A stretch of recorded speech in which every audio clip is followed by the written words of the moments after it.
Hi guys, welcome to Savvy Money Show with me, your host Sean. Well,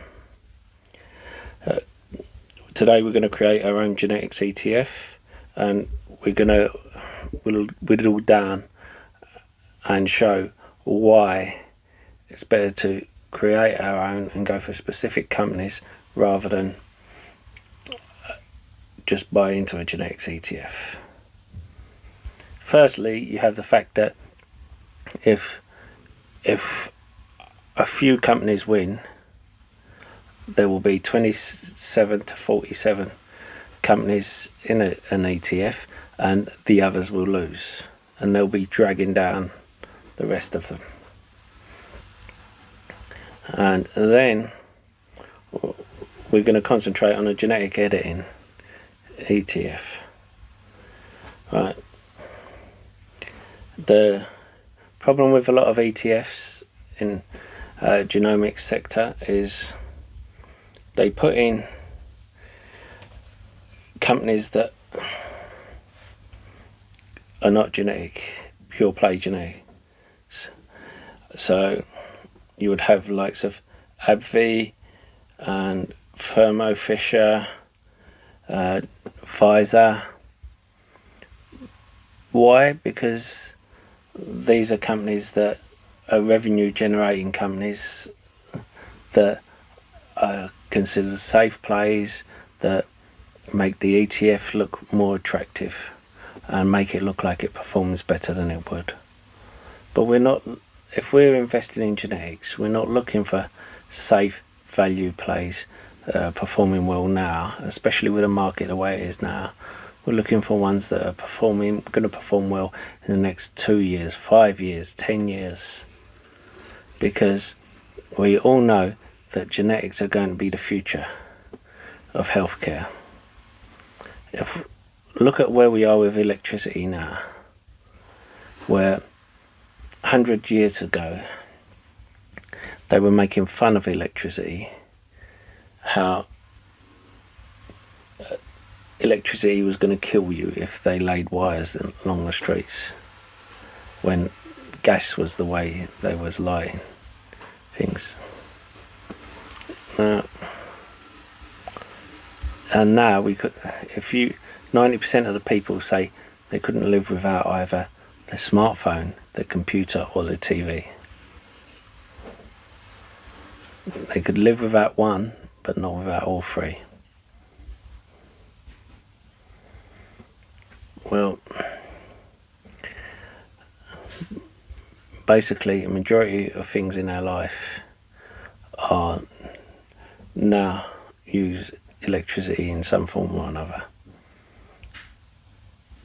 And I think if you've grown something, you'll see how nature works, and genetics can be used in biology with synthetic biology. We are hearing about CRISPR being used to capture carbon, but let's get on with this.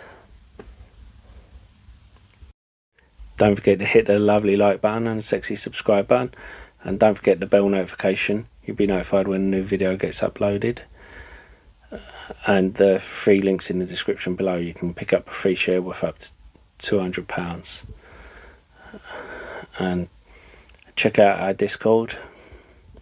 And if you want a more in-depth analysis of any stock or market conditions, then why not look at our upgraded membership program and support us. At the end of it, I will speak about some pure play, about some value genetic stock, but we're going to try and keep focused. Now, you have talons, which companies like Allergen and Selecta Bio use. A red flag for this was that FDA stopped the development process of it before allowing them to continue. It's not as efficient as CRISPR section, of genetics, but it is apparently a recognised section, so we have to put it in. However, as I said, we have to review it, then we see how with these companies, the companies that were using it, they've lost partnerships. The FDA stopped it. It's a red flag for me, so I will not carry on. And then we look at the CRISPR technologies, and then we have a look at the zinc finger technologies. Now, Sangamo uses zinc finger, and Sanofi and other companies have torn up deals with them.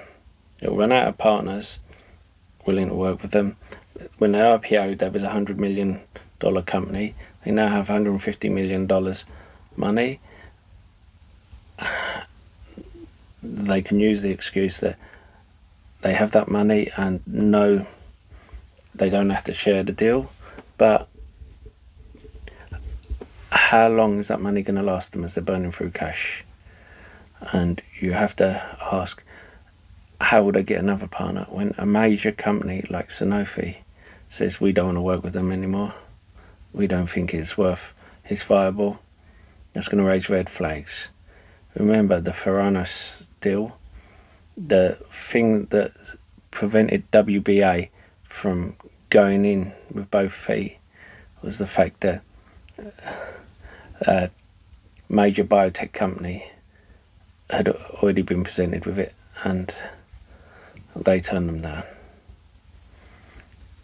And it was only when they was going to go with CVS that they ended up signing a deal. Now, so I would be wary about the zinc finger. Bluebird Bio has doubts about doing business through 2022. These are two companies that have been around for decades, so I will cut them loose.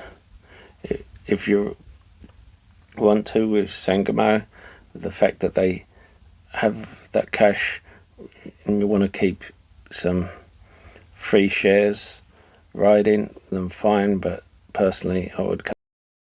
We looked at Homology Medicine and Precision Bio, and Novartis and Gilead pulled the plug. They're another one whose money won't last long. So there are another two that get the chop. Now,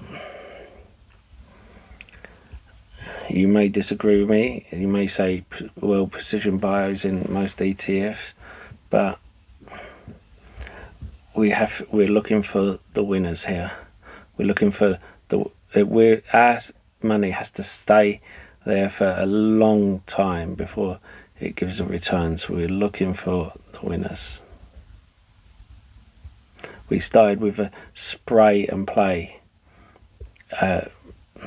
motif when we set this up, and this is what most ETFs are doing at the moment. They're still with a spray and play, spraying their money around, hoping one of them comes up gold. But we want to be more selective with our money. We don't have an ETF's money. We want to create a mini ETF with the limited money we have. And when you see how things like Celdex is down on a study, then you know, it's time to cut that one. If you found any of my videos helpful and you want to help me make more, you can support me by buying me a coffee. The link is in the description below.